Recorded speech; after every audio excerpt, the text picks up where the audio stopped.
4th of July, everyone. Thanks so much for joining us here on News Center Now. I'm Lindsay Mills. And I'm Chris Costa in for Lee Goldberg. We're going to head right outside because this steamy 4th of July has already broken some records. Meteorologist Jess Conley joins us with that from the weather deck. Hey, Jess. Hi, guys. I got the good job today. I'm outside. It's gorgeous still very warm, and we did break some records today. Portland made it up to 93 degrees today. That breaks the old record by 3 degrees, so pretty impressive stuff there. Lewiston 92 was your high. Bangor 93 as well. You can see the hottest 4th of Julys that we have on record today was Portland's. Last time we hit 90 was in 2010 in Portland, and Bangor's hottest 99 degrees way back in 1949, but we're coming in second place today. Again, very warm across the state. Had some viewers calling in to tell me just how warm it was this afternoon. These are still our current temperatures, 95 in Gorham, and Gorham had a reading earlier of around 100 degrees. 96 today in Paris, 92 still in Augusta, it's 93 still in Bangor, 94 right now in Beddington. So it's warm out there, still 90 degrees right now in Presque Isle. The good thing was the dew points today weren't quite as bad as yesterday. Remember our dew points yesterday in the mid to upper 70s for some of us. Right now, most of us around 60 degrees with that dew point. It still means it's humid. It's just nowhere near as humid as what we were dealing with yesterday afternoon. Not a lot going on the satellite radar, mostly sunny skies. A couple clouds across northern Maine, but other than that, looking pretty good. We'll stay mostly dry for the daytime hours tomorrow, but by later on tomorrow afternoon and evening, we'll start to see the chance for a few showers or thunderstorms move in. Guys, it looks like one more warm day tomorrow, and then we'll finally get some relief as we go into the end of the week and into the weekend. But the forecast for the weekend is pretty good. We'll talk about it coming up in just a bit. All right, I'm in no rush to get rid of the 90s. I know. Personal opinion. All right, today marks 5 years since emergency officials in Bangor responded to a standoff downtown and then a deadly parade accident. It was a day where the back-to-back events disrupted 4th of July traditions for so many and left hearts feeling heavy, including my own. Every 3 to 4 minutes you would hear some gunshots and he would fire. July 4th, 2013. Some people in Bangor woke up to loud blasts. Not from fireworks, but a gun. Didn't really quite know what to do. At 8:30 a.m., police were called to a Park Street apartment where they say an armed man fired nearly 70 shots into the walls and out a second-story window. Meanwhile, plans for Bangor's 4th of July parade were up in the air. The original route ended downtown, where the police standoff was happening, so the route was changed. Instead of staying straight on Main Street, it would turn right onto Water Street. I was emceeing the parade and witnessed what would happen next. Just after 12:30, 63-year-old Wallace Fenlison was riding his tractor in the parade when he turned onto Water Street and it tipped over. An antique fire truck riding just behind pumped the brakes, but they broke. Fenlison was killed instantly. I saw several people walking up the street, people that I knew that were crying and having a hard time and trying to console them myself, and I just knew it was awful. This photo of him taken moments before the crash. 5 years later, I think about that day often, and I know I'm not alone. We were here 5 years ago, and it was sad and tragic what happened. You never know what can happen. Regina wrote about the somber anniversary on Facebook. She writes, "I used to participate every year in the parade, and I haven't since this day. He was just behind us." There is now a new tradition to remember Fenlison. A man named Robert Kearns places flowers and a candle where Fenlison took his final breath. I spoke to his widow, Lorena, by phone. She declined an on-camera interview, but did tell me she has learned to do a lot for herself since her husband's death. She said, quote, "I did learn to do the things he wished for me to do, and that was to retire from her job." Now, regarding the standoff, police were later able to arrest Perrin Oliver, and no one was hurt. Oliver was sentenced to 5 years in prison for being a felon in possession of a firearm. I know that was a really tough story for you to put together. I Oh, remember you talking yeah. about it this morning in the morning meeting. I know. It's one of those things where part of the news, you're not supposed to be part of it, right? You're not supposed to be the news maker. But in one of these stories, you know, it just so happened I saw it play out, and We do have a front row to history in the making in these seats. So. Yeah, for sure. All right. All right. Thanks, Lindsay. Of course. Well, Okay. people in Lewiston are trying to take new steps to prevent further violence in the city after a string of incidents over the past few weeks. In one case, a man died from his injuries he suffered during a fight at Kennedy Park on June 12th. One man who lives in Lewiston wants change and decided to do something about it. Lewiston's Kennedy Park is very different from Mahad Diriyeh's hometown in North Carolina. It's very diverse. His family is from Somalia, and fellow immigrants walk through the park among people who have lived in Maine their entire lives. A divide Mahad says has never been an issue for him. No, I never feel racially attacked or discriminated. Lewiston police have not said if a large fight on June 12 had any racial tensions, but one man died from injuries he suffered during that brawl. That's what I think they're really lacking. They're lacking guidance out here. No one deserves to die, you know. You only live once. Life is too short to be fighting and dying about petty stuff. I wonder how many people won't come to the park because they're in fear, you know, they're scared, they shouldn't have to be. Rick Belisle remembers coming to Kennedy Park as a kid and decided the way to inspire change was to create it. You guys want some popsicles? I'm tired of seeing people, in the community suffer from acts of violence. What is your name?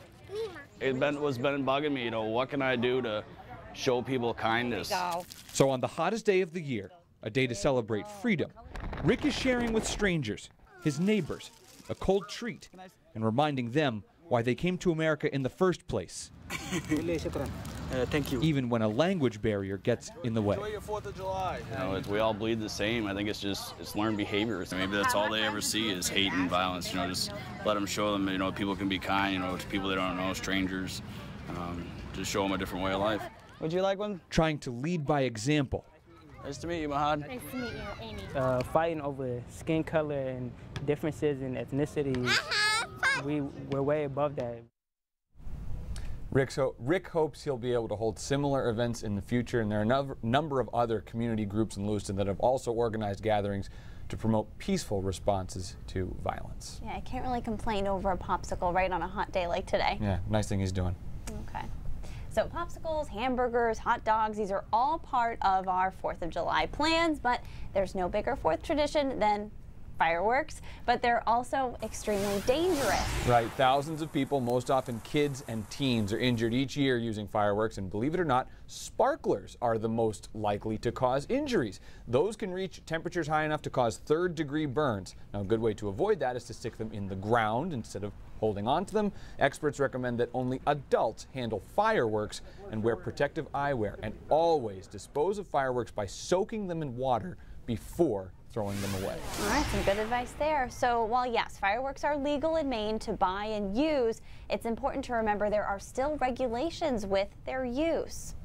And the Windham Police Department is reminding us on Twitter that many towns and area cities in our state have ordinances that restrict the use of fireworks, so make sure to check the rule book before you light them up. Now, while you are setting off your own firework display or watching one in public, you'll probably want to take a lot of pictures. When using a digital camera, here's a few tips. Use a tripod. Oh, these are the things we know so well. Keep your ISO low, set the aperture to f8, use manual focus, and lower your exposure. But most of us tonight will probably be using our smartphones to take pictures of the sky, so in that case, try not to zoom because it'll make your pictures look blurry. Use burst mode, which takes a bunch of snaps consecutively, or just take a video and grab stills from it later for social media. And remember, when shooting with your phone, hamburger, not hot dog. I love that Simple. rule. I know. You do have to do the hot dog way for Snapchat, I guess, and Yeah. Instagram story, but Yeah. trust us, it looks so much better on TV the hamburger way. Okay, so if you're feeling up to it, try setting the phone aside and just enjoy the show, kind of like our friend Slugger at Hadlock Field. I love this video. How did he get the private show? Well, Slugger is obviously a big fan of fireworks. Many of our dogs and other furry friends can get a little freaked out with the loud noises and explosions that they make. I don't know about you, my dog freaks out. He's bark, bark, bark whenever there's a lot of the fireworks going off in our neighborhood. It's a bark fest, as Lee Goldberg would call it. That's his house on a normal day. Yeah, that's true. Okay, well, Jackie Massey's sharing a few tips to help us out. Pet owners, you already know how this goes. When it comes to the 4th of July, it's all fun and games until fireworks start going off. The furry friend you were cuddling with all of a sudden starts running around, barking, hiding, or even worse, escaping and going missing. Animal control officers say across the country from July 4th to the 6th, there is a 30% increase in missing pets. But we don't want this to happen. So here are a few tricks to help keep your pets calm this holiday. Number 1, do not let your pet go outside. Make sure you give your dog a walk early in the day before the fireworks. Number 2, put your pet in a crate or have an escape-proof room so your pet doesn't run around the house. Number 3, invest in one of these. It's a thunder shirt and you can wrap it around your dog or cat and applies pressure, which kind of feels like a hug and keeps them calm. But if you don't want to spend money, a t-shirt can do the same trick. And another option is to get one of these dog Kong toys. You can fill it with peanut butter, then freeze it. This helps because dogs self-soothe by licking. And number 5, if you put lavender or peppermint in a spray bottle, water it down a little bit, then spray it around your pet's crate or bed. It can also make them calm down. I hope all of you have a safe 4th of July, but if your pet does go missing, you can contact an animal shelter. In the studio, Jackie Massey, 12 News. And that microchip is so important. This is the first 4th of July I'll have both the dogs, Tito and Lucy. Yeah. So I really don't know how they're going to respond to fireworks, but any loud noises, it turns into that bark fest. Well, it sounds like you got a couple good tips there Exactly. just in case. Okay, after the break, a team of missing adolescent boys in Thailand have been found, but their rescue is far from over.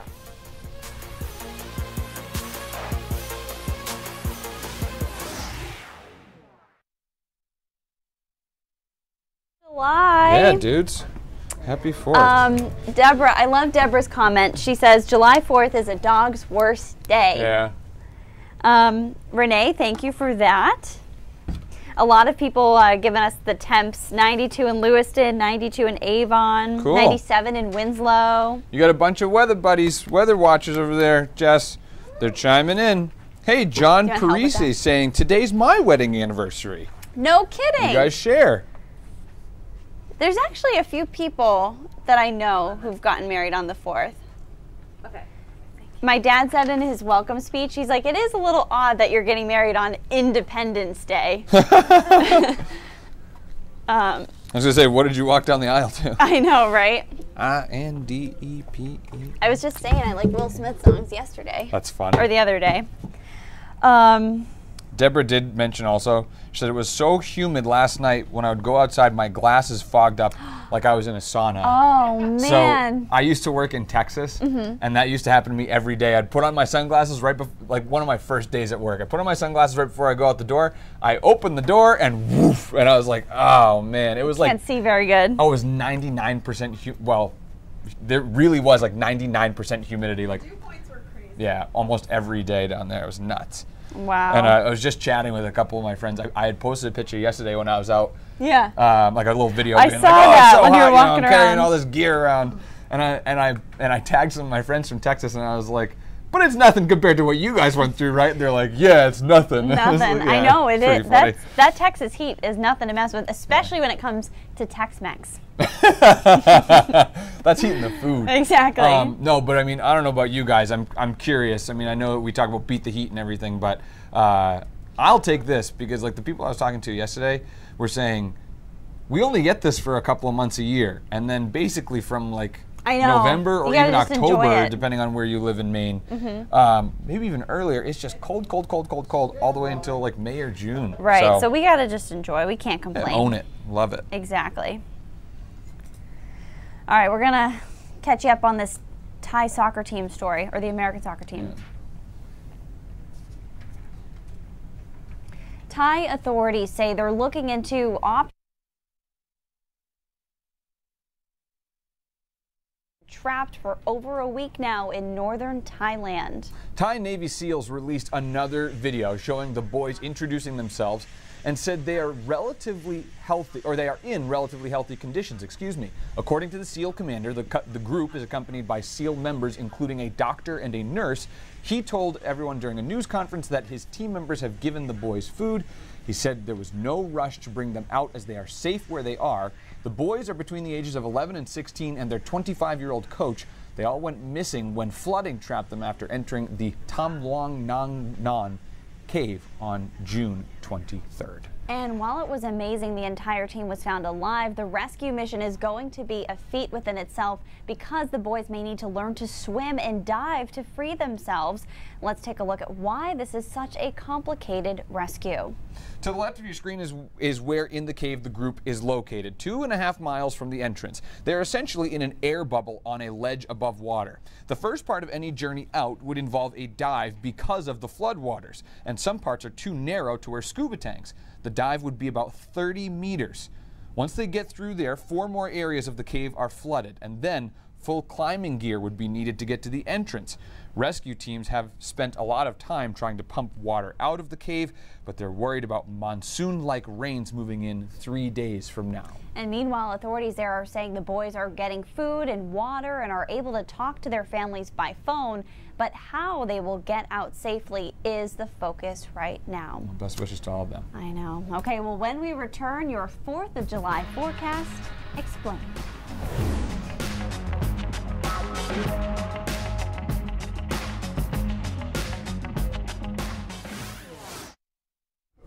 Awesome.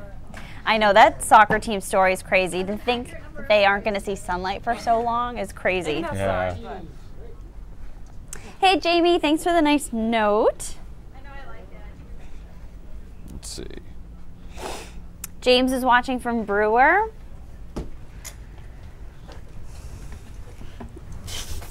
Debbie's watching from Canada, celebrating the 4th in Canada. Yeah. Hey. Are you the only one celebrating up there?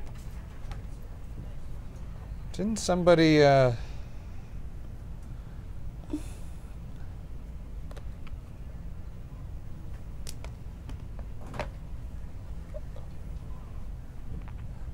Go. Okay.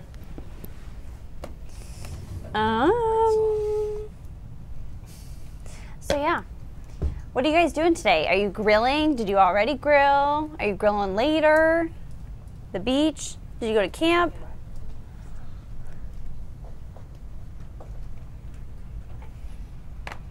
Dennis is watching from South Berwick.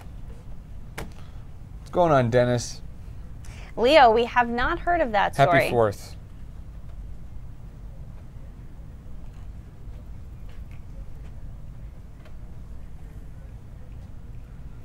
Tim says he thinks about it too. Wow. Is that the I'm thinking the that day might in be Bangor? yeah.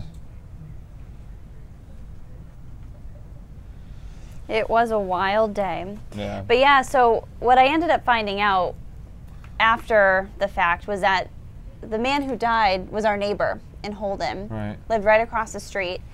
And I was able to talk to his widow today. We talked on the phone, and she said she had to learn to do a lot of things since he passed. Yeah. And it was just really sad. And this is something I don't know because I wasn't in Maine at this time, but did the Bangor Fire Department take anything away from that? I mean, I know that you had said it was the brakes on that antique fire truck that had broken. Mm-hmm. Did they change a policy, or did anything happen from that? That's a good question. There was an investigation. Everyone was, basically cleared of wrongdoing. It was just a malfunction of the truck. In terms of safety procedures for parades, I don't know if anything changed in that regard, but they were obviously very upset about what had happened. Yeah, and there was a lawsuit between the widow and the city, and that was settled for an undisclosed amount of money. Yeah. I mean, I feel like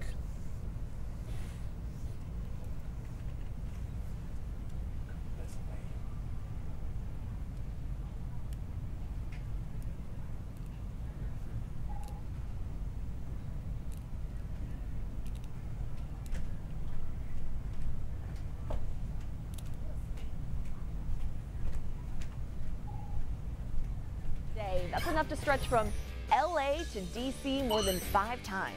You know what makes me really sick to my stomach? What? Dogs. Easy, Harry. Chances are you're gonna grab a dog at a barbecue, picnic, or cookout because that's how 80% of us plan to celebrate today.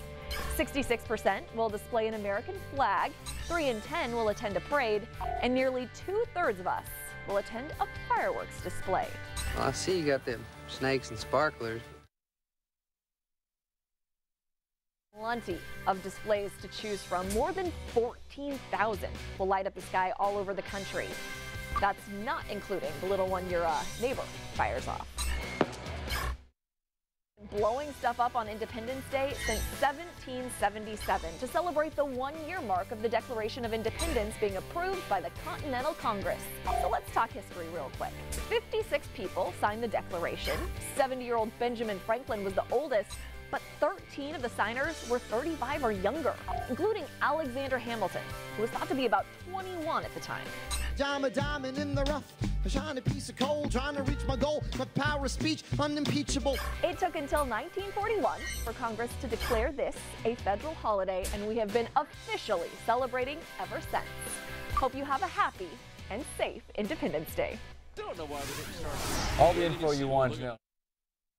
Provided the fireworks last night in Philadelphia. Strong thunderstorms packing severe lightning helped delay the start of the Phillies' home game with the Baltimore Orioles. And huge heavy bolts of lightning were cracking down all around Citizens Bank Park in downtown Philly. 2 strong thunderstorm cells added up to a 90-minute late start to the ball game. The Phillies would go on to win 3-2. Luckily, nothing like that heading our way tonight. I am so glad, because I do not want to make any, calls or anything, but it's nice and clear. Smooth sailing, except for the heat. It looks fantastic. We were worried about a little fog last night, but right now it's looking better. So okay, that's great news for all the fireworks. A good grill forecast for tonight. Yeah, so, definitely. Quick question for you guys and all of you watching on Facebook Live or YouTube Live. Let us know on the live stream if you are going to fireworks tonight. Why not if you're not going, and where you're going. Are you guys going? Just yes or no? Maybe. Possibly too. I said yes or no, and she says maybe. I know. As much as the 4th is about the fireworks, it's also for me about the food, and so the food's like my number one focus. Did you have a good lunch today? Not really. So gotta get grilling. Yeah, that's why I'm asking about the grill forecast. Yeah, you're good. Your grill forecast is fantastic, so you should be good. Tonight, it almost was like too hot to grill today, maybe for some people. You just don't feel it anymore. I know. Other people are like, what are you talking about? It's fine. 95 the high today in Freiburg. That's the warmest temperature on the map. I know 93 in Augusta, 93 for Bangor, 93 for Portland. That's our new record. Got all the weather nerds excited about that. Still 93 right now in Bangor. Even in Bar Harbor, 85 degrees, 88 still in Rockland, 90 right now still in Wiscasset. Again, we were talking about the dew points. Not quite as bad as what we had yesterday, so that is good news. But it's still humid. Dew points close to about 60 degrees. You can definitely feel the humidity out there still, but nowhere near those mid-70s like what we had yesterday afternoon and evening. Again, satellite radar, nice and quiet. Great news for the fireworks. Looks like skies will be mostly clear, a little bit humid, and most of us will have temperatures in the low to mid-70s. So a great night out there. Again, this is fireworks time right around 9 o'clock. Most of us in those low to mid-70s, low 70s along the coast. More like mid even to upper 70s farther inland. So as we go into the day tomorrow, we're talking one more day of this extreme heat before a cold front comes through and cools us off for the end of the week and for the weekend. Still warm tomorrow. Look at the highs again, back into the mid to upper 80s at the coast, low to mid 90s inland. It should stay dry for most of the day tomorrow, but you can see as we get into the early evening, late afternoon, early evening hours, a couple showers, maybe even a few thunderstorms pop up, and that's really going to be what we're dealing with for most of the day on Friday. This line of showers and storms comes through ahead of a cold front. It's not going to be cold necessarily as far as the temperatures go, but it is going to cool us off significantly from what we're dealing with out there right now. By Friday night, look at our temperatures back down into the 60s. It's going to feel pretty good, I think. But the forecast high temperatures for tomorrow, again, mid to upper 80s at the coast, more like low to mid 90s away from the coast. One more heat advisory for the day tomorrow for all of the areas shaded in orange. With the heat index, it could feel as warm as 100 degrees again tomorrow. So be careful if you're outside. Try to take breaks if you can and spend some more time in the AC. But again, after tomorrow, look at the weekend. Beautiful Saturday, Sunday, upper 70s, lower 80s, right into next week. It's looking pretty good. Most of us will be in the 80s. Look at this one. Here's a fireworks forecast for tonight. Gorgeous. It's going to be a great night. A couple clouds around, but other than that, should be pretty good. Marine forecast. Look at the water temperature, 71 degrees. It's bath water, I think, for Mainers. Here's a look at the forecast again. Nice tomorrow, still very warm. A pop-up shower thunderstorm possible tomorrow evening, and then showers and storms for most of the day on Friday, but the weekend is like 10 out of 10. Awesome. I mean, upper 70s, lower 80s, much drier air, way less humid, and then as we go into next week, it's good too. Sounds good. Yeah. Perfect timing for that rain. Yes. Thanks, Jess. Okay, Thanks. a lot more coming up on News Center Maine at 5:30. Let's check in with Cindy Williams. Hey, Cindy. Hi, guys. We have a lot coming up at 5:30. People in Bangor turned out for the 4th of July parade, some not only to celebrate, but to get the attention of Senator Susan Collins. We'll tell you what message they were trying to convey. Plus, the U.S. imposed tariffs on European steel and aluminum imports has the EU furious. But President Trump may not be finished with the tariff talk yet. We'll take a look at that in the next half hour. Back to you. All right, Cindy, thanks so much. Team Red. We'll be right back. Point. Okay. Weather deck. All right, guys. Happy 4th. We're going to the weather deck. We'll see you later. Tammy, staying home. It's too loud for your daughter to go see fireworks. Fair enough.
I can't either. Absolutely amazed me. He did stunts in '96, and that's one reason I asked him, Bob, would you like to do it again? He says, sure. Following a safe landing back at the airport, Bob showed he's still got what it takes. I really do love to fly. I enjoy being upside down in an airplane. Speaking of things that fly, like just a second ago, we had a pigeon land right here, and these guys are, It touched us, that's why. And he's circling around. He knows. He's right there. He's over there. He's Beautiful weather if you're out us. flying, but also beautiful weather if you're hitting the grill. Yeah, it's gorgeous out still. I mean, mostly clear skies. There's one little cloud right there, but other than that, it's still gorgeous. It's going to stay warm for tonight and nice and clear for the fireworks, so that is good news. We'll be like low to mid 70s for the fireworks. A little humid out here, but gorgeous. Awesome, overall. Jess. Thanks so much. News Center Maine at 5:30 starts right now. Coming up, I understand just